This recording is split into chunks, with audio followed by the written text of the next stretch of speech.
الله لا إله إلا هو له الأسماء الحسنى.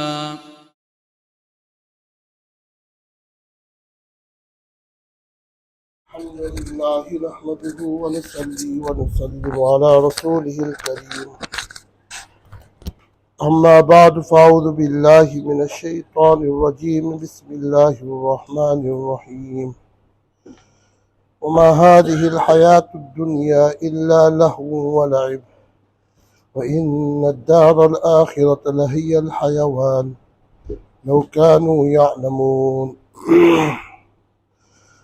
وقال النبي صلى الله عليه وسلم عن أبي هريرة رضي الله تعالى عنه قال قال رسول الله صلى الله عليه وسلم سبعة يظلهم الله في ظله يوم لا ظل إلا ظله إمام عادل وشاب نشأ في عبادة الله ورجل قلبه معلق في المساجد ورجلان تحابا في الله اجتمعا عليه وتفرقا عليه ورجل دعته امرأة ذات منصب وجمال فقال إني أخاف الله ورجل تصدق بصدقة فأخفاها حتى لا تعلم شماله ما تنفق يمينه ورجل ذكر الله خاليا ففاضت عيناه. متفق عليه. سبحانك لا علم لنا إلا ما علمتنا إنك أنت العليم الحكيم. رب اشرح لي صدري ويسر لي أمري واحلل عقدة من لساني يفقه قولي. رب زدني علما رب زدني علما رب زدني علما رب زدني عملا رب زدني عملا رب زدني عملا. My dear respected elders, brothers and sisters who are listening to my speech, Assalamu alaikum wa rahmatullahi wa barakatuh. Last week,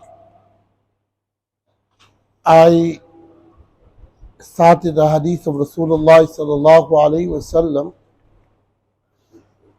and this hadith conclusion is that 7 categories of people will be under the throne of Allah subhanahu wa ta'ala, the shade of the throne of Allah subhanahu wa ta'ala, on that day where there will be no other shade except for the throne of Allah subhanahu wa ta'ala or the shade of Allah subhanahu wa ta'ala.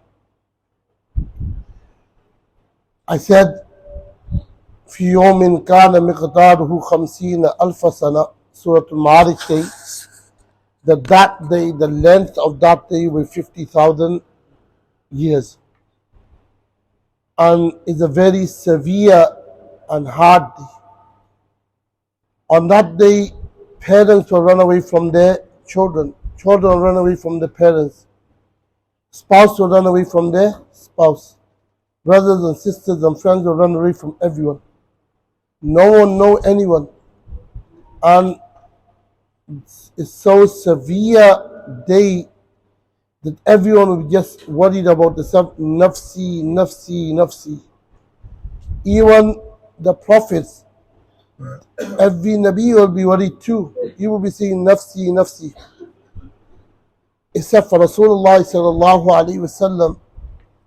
And Rasulullah sallallahu alayhi wa sallam is the one who will prostrate in front of Allah subhanahu wa ta'ala.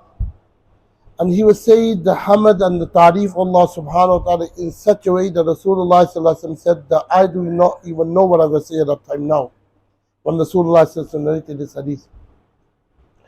After Rasulullah sallallahu alayhi wa sallam prostrates and intercede, the resurrection, the hisab kitab will start.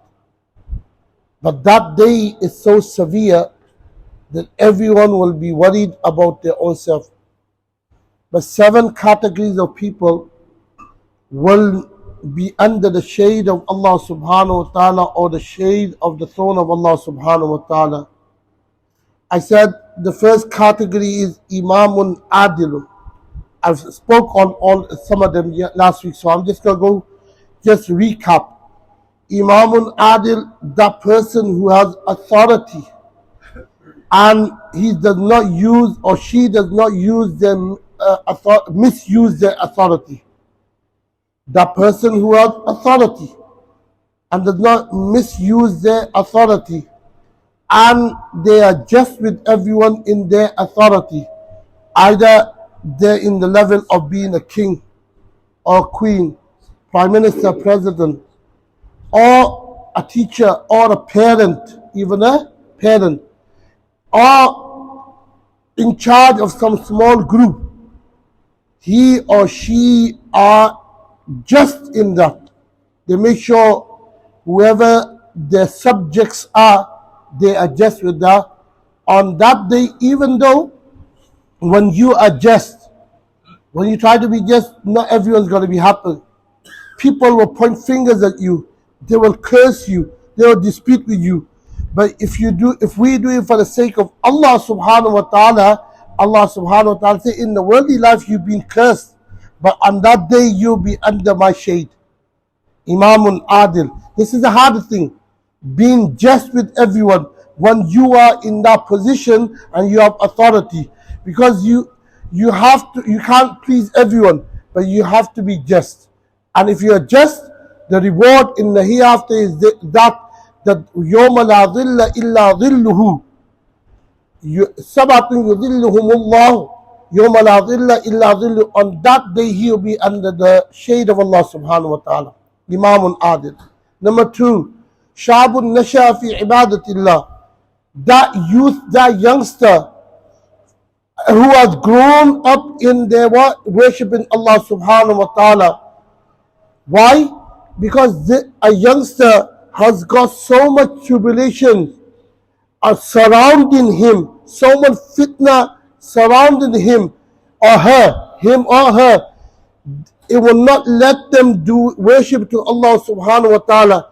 They have to go over the obstacles and throw the obstacles on the side and block them. And if they do ibadah for Allah subhanahu wa ta'ala, Allah subhanahu wa ta'ala, Rasulullah sallallahu alaihi wasallam says, they will be in the saya, they will be in the shade of Allah subhanahu wa ta'ala that day. Because it's hard. They have to, when you're young, you have to sacrifice so much. Here your friend is saying, come on bro, let's go out. Come on friend, let's go out. That you have to do this. Oh, you're a sissy, you're scared. They will say that to you. You're scared. Oh, don't worry. We'll worship when we get old. We'll please Allah subhanahu wa ta'ala when we're old. Rasulullah sallallahu alaihi wasallam says, sacrifice that few minutes, few hours, and worship Allah subhanahu wa ta'ala. You'll be in the shade of Allah subhanahu wa ta'ala on that day. That's number 2. And that's why the youngsters have to encourage their nafs. They encourage themselves to worship Allah subhanahu wa ta'ala. Sometimes you will hear the parents say, oh, work now. And don't worry, when you get old, we'll get in the masjid and get on the nerves of the imam, then we start ibadat. No. From the young, the parents have to encourage the children, say, yes, working is essential, but we cannot let them work, earning money, earning wealth. We cannot let that overcome deen. If we do not teach our children deen from the young age, when we die, when our eyes close, they'll be singing on us. They might even stand us up and bury us. I'm not joking, this is what's happening. They'll leave us in the homes and say, yes, sir, when my father dies or my mother dies, send me the bill, I'll pay you the bill. That's what's going to happen, and it's happening already. Teach your children deen. Show them the love of deen from the young age. Bring them to the masajid. Show them the masajid. Show them the ulama. And the only way you could teach them deen is that when you have love for deen. If the parents do not have love for ulama and hufaz and shuyukh and pious person, their children will never come deendar. I guarantee you. Until the parents did not take the hypocrisy out of them, the munafiqat out of their heart, and they have no love for the ulamas and the people of deen, alright, their children will never learn deen. If they even learn deen, they will not act on deen. That's guaranteed. Anyway, then Rasulullah sallallahu alaihi wasallam says, وَرَجُلٌ قَلْبُهُ مُعَلَّقٌ فِي الْمَسَاجِدِ. The third person is, his heart is attached to the what? The masajid. Heart is attached. He comes for Namaz, Fajr Salat. Then he's waiting for Zohr Salat, Asr Salat, Maghrib Salat. The majority of his time is spent in the masjid for Allah. For Allah. He comes and opens the masjid. He makes sure the masjid is clean. He reads Salat, he reads Ishraq, he reads Tahajjud in the masjid. So the masjid is alive. You know, I don't like praising people in the face, but our Uncle G's, our elders, mostly they're the one that they keep the masjid alive. And inshallah they're doing it for the whole sake of Allah subhanahu wa ta'ala. If we and they come to the masjid early, they open the masajid, they read Quran, they read hadith, they read salutation of Rasulullah sallallahu alaihi wasallam, they do dhikr of Allah subhanahu wa ta'ala, they stay for ishraq, and they keep the masjid abad and alive. Rasulullah sallallahu alaihi wasallam says, وَرَجُلٌ قَلْبُهُ مُعَلَّقٌ فِي الْمَسَاجِدِ. This person will be يَوْمَ لَا ظِلَّ إِلَّا ظِلُّهُ. On that day where there will be no shade except for the shade of Allah subhanahu wa ta'ala, that person will be under our shade. So, I'm going to come at the conclusion at the end. Number 4. Number 3 or number 4 is that person. رَجُلَانِ تَحَابَا فِي اللَّهِ اجْتَمَعَ عَلَيْهِ وَتَفَرَّقَ عَلَيْهِ. That a person has connection with another person, relationship with another person, friendship for another person, and loves another person just for the sake of Allah subhanahu wa ta'ala. He or she meets just to please Allah subhanahu wa ta'ala, not because of a badal, not because of a revenge, not because of they want to pay back. We have a problem. We know the hadith of Rasulullah sallallahu alaihi wasallam that if someone is ill, if you go and visit, the angels will say istighfar for you and make dua for you all day. Yeah? If you visit the ill person. But would I do that for a person who will never visit me and never say salam to me? We say, no, he never come to me. She never come to me. If a person is in stress, we will never ask them because he or she has not asked me.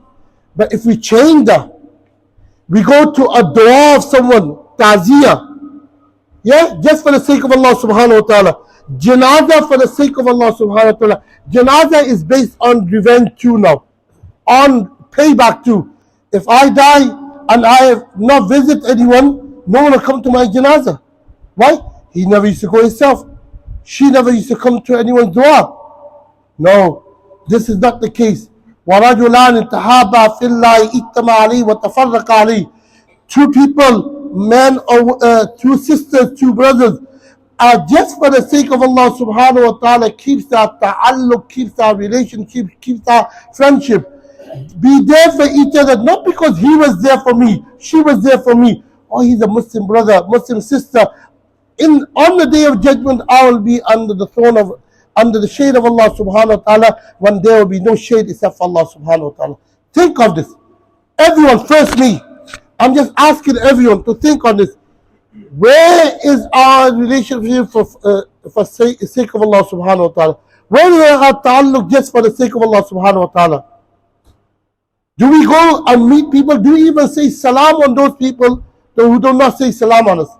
Say salam. Rasulullah sallallahu alaihi wasallam says, one of the alamat and the signs of Qiyamah is people will only say salam on those people who they know.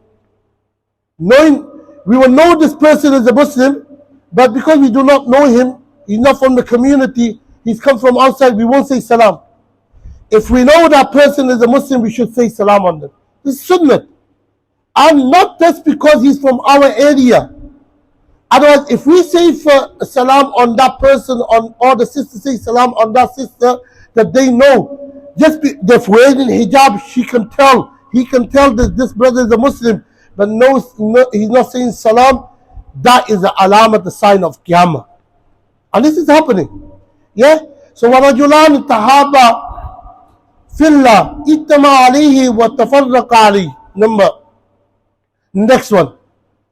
ورجل دعته امرأة ذات منصب وجمال فقال إني أخاف الله. The other category is that brother or sister which are called by the opposite gender to commit zina, commit adultery, fornication, but that brother or sister says, no, inni akhaf Allah, I fear from Allah subhanahu wa ta'ala, I have to stand in front of Allah subhanahu wa ta'ala. Rasulullah sallallahu alayhi wa sallam says, this person has controlled his nafs for my sake. No one knows except for him and the other opposite gender. They only know that he or she has sacrificed the desire they had. Everyone has a desire. Just for me, Allah subhanahu wa ta'ala says, on that day he will be or she will be under my shade. This is not easy. A sister, a girl, she gets in love with a boy. She sees him and she finds a time, a chance, and she asks him, let's go out, commit zina. Let's go out with each other. He says, no, I fear from Allah subhanahu wa ta'ala and can't do that. We do nikah. We do nikah and everything will be halal. Just by 2 words. Qabiltu. Nakahtuka. Qabiltuki. Nakahtuka. And he says, well, she says, nakahtuka. He says, qabiltuki. It's done. 2 words. 2 witnesses. Who doesn't have mahar? 20, 30 pounds. That's the minimum. A girl is calling a boy. Why did Rasulullah especially refer to a girl? Because it's very rare, because of a haya of a girl that she calls someone. A boy has more bihayai, less modesty in him. He can call a girl more. But a girl calling a boy, let's go out. This is indicated that she's gone above her. She's left her modesty and haya. And when a girl calls a boy, it's very hard for a boy to control their desire. But that boy says, Inni akhaf Allah. A boy calls a girl, let's go out. And she says, Inni akhaf Allah. No, I fear from Allah subhanahu wa ta'ala. I cannot go out. I cannot commit zina. I cannot commit adultery. On that day, they will be under the shade of Allah subhanahu wa ta'ala. Yawma la dhilla illa dhilluhu, where there will be no shade except for Allah subhanahu wa ta'ala, the shade of Allah subhanahu wa ta'ala. Give you an example. They say a hadith of Rasulullah sallallahu alaihi wasallam indicated, and the Quran is indicated too, that Yusuf alayhi salatu wasalam had so much beauty. He's so beautiful that no one can imagine. And he's the first Nabi of the Bani Israel. Zulaykha, she was basically his master. When she seen the beauty of Yusuf alayhi salatu wasalam, she could not control herself. So she found a chance to provoke Yusuf alayhi salatu wasalam. The house is empty, the palace is empty. She comes by Yusuf alayhi salatu wasalam. Whatever chamber he was in, whatever doors there were, she locked all the doors. So she secures herself and Yusuf alayhi salatu wasalam. Locks all the door, and then she says, وَقَالَتْ هَيْتَ لَكَ. She says to Yusuf alayhi salatu wasalam, هَيْتَ لَكَ, come, let's commit zina. قَالَ مَعَاذَ اللَّهِ إِنَّهُ رَبِّي أَحْسَنَ مَثْوَايَ إِنَّهُ لَا يُفْلِحُ الظَّالِمُونَ. Yusuf alayhi salatu wasalam says, I seek refuge from Allah subhanahu wa ta'ala. He's the one that has favored me. He will save me from your fitna, from your tribulation. You're calling me towards fornication, adultery. I cannot commit that. I cannot do that. I fear from Allah subhanahu wa ta'ala. Quran says, وَلَقَدْ هَمَّتْ بِهِ وَهَمَّ بِهَا لَوْلَا أَرَى بُرْهَانَ رَبِّي كَذَلِكَ لِنَصْرِفَ عَنْهُ السُّوءَ وَالْفَحْشَاءَ إِنَّهُ مِنْ عِبَادِنَا الْمُخْلَصِينَ. وَلَقَدْ هَمَّتْ بِهِ. She made her firm intention. She locked all the door. She had no choice. She had no way out. Yusuf alayhi salatu wasalam had no way out. She knocked on the door. وَلَقَدْ هَمَّتْ بِي بَلْ لَوْلَا رَأَى بُرْهَانَ رَبِّي وَهَمَّ بِهَا.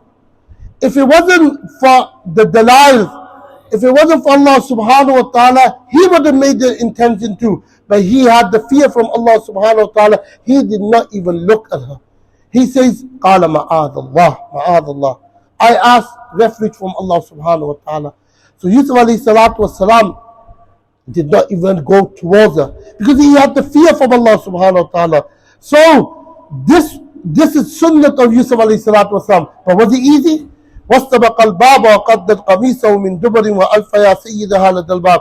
Yusuf alayhi salatu wasalam ran towards the door. And the door was locked, but he still tried. Somehow it opened. When he went out, in front of the door, he meets the husband of Zulaykha, who is his master. And the moment she meets him, she sees him, she starts crying. I didn't do anything. It was all him. He persuaded me. You could ask him. Honest, I didn't do anything. He persuaded me to do this zina, and he's asking me. She's acting. You know, Quran says the makar, the plans of ladies is very dangerous. Quran says that. I'm not saying that. Alright? So anyway, when she done all her acting, ladies are good in their acting. Men are nowadays too because they like ladies too. Anyway, she acted. Yusuf Ali, now the wazir, the master is worried. How do I solve this problem? وَشَاهِدَ شَاهِدٌ مِّنْ أَهْلِهَا إِنْ كَانَ قَمِيصُهُ قُدَّ مِنْ قُبَلٍ فَصَدَقَتْ وَهُوَ مِنَ الْكَاذِبِينَ وَإِنْ كَانَ قَمِيصُهُ قُدَّ مِنْ دُبُرٍ فَصَدَقَتْ وَهُوَ مِنَ الْكَاذِبِينَ. صَادِقِينَ كَاذِبِينَ. This ayat is indicating that the shahid, the person who seen, who was there, whoever he was, he said either the baby who was there present in that, he spoke out. He said, if his kameez, his shirt is ripped from the back, it looks like he had a long shirt too. You know, people don't like wearing long shirts, but this is Quran is indicating he had a long shirt. That's why she can rip it from the back. If it's ripped from the back, it means that he is her fault. If it's ripped from the front, it means it's his fault. Quran says this. So when they seen the kameez ripped from the back, not from the front. So it wasn't the fault of Yusuf alayhi salatu wasalam, it's the fault of what? Zulaykha. Yeah, Quran is showing the way. So one thing we learn, a few things we learn from this incident. One is that if anyone forces to make a sin, we ask Allah subhanahu wa ta'ala to help us and we do not commit the sin. Number two, even though there's no way out, we try to get out.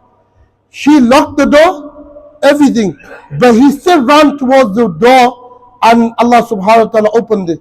Even though there's no way out, we should make our way out from that sin. That's two. Number three, once you're innocent, you'll be proven innocent. If not, straight away, later on you'll be proven innocent. But you have to fear from Allah subhanahu wa ta'ala. Now he is MP, member of parliament, alright? He cannot go and say that my wife got in love with someone else. And that is his word against his modesty and his name. So he had to put Yusuf alayhi salatu wasalam in jail. He put Yusuf alayhi salatu wasalam in jail. Anyway, Yusuf alayhi salatu wasalam came out years after that. How long? That's Quran doesn't clarify. But he came after years. But he saved his modesty. He saved himself from sin, just for the sake of Allah subhanahu wa ta'ala. Allah subhanahu wa ta'ala say, proven him innocent. Anyway, the fifth one is that وَرَجُلٌ دَعَتْهُ إِمْرَأَةٌ فَقَالَ ذَاتُ مَنْصَبٍ وَجَمَالٍ. ذَاتُ مَنْصَبٍ. Quran is saying, Hadith is saying, that girl or boy, his or her lineage is very high. وَجَمَالٍ, she's beautiful too. He's beautiful too, he's handsome too. But for the sake of Allah subhanahu wa ta'ala, he says no. She says no. I fear from Allah subhanahu wa ta'ala is indicating, you know when he says Zatu mansabin wa jamalin. That girl is beautiful and her lineage is high.